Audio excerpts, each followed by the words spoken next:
दोस्तों आज हम जानेंगे अपभ्रंश के बारे में। पहले हमने जाना था शोर श्रेणी के बारे में। तो अगला टॉपिक जो है अपभ्रंश।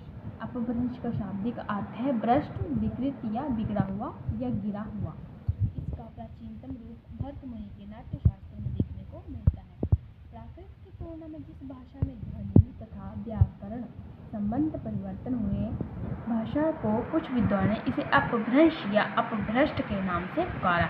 इस भाषा से ही आधुनिक भारतीय आर्य भाषाओं का विकास हुआ है।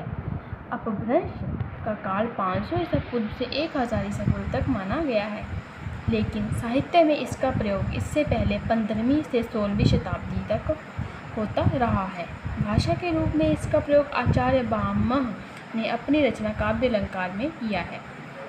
डॉक्टर भोलानाथ तिवारी अपभ्रंश प्राकृत तथा आधुनिक भारतीय आर्य भाषाओं के बीच की कड़ी है।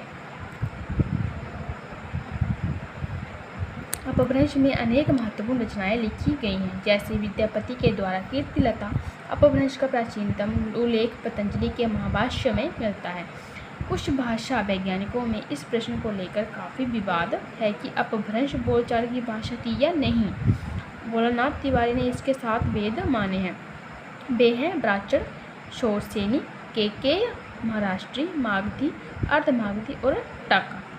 आगे चलकर अपभ्रंश के मुख्यतः 2 रूप हो गए, डिंगल और पिंगल। डिंगल की अपेक्षा पिंगल की राजस्थानी मिश्रित भाषा ब्रजभाषा कहा जाता है, अतः इस दृष्टि से ब्रजभाषा और राजस्थानी को अपभ्रंश माना जाता है।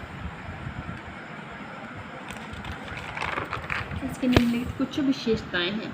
अपभ्रंश भाषा में री ध्वनि लेखन में तो थी, परंतु उच्चारण में लुप्त हो चुकी थी।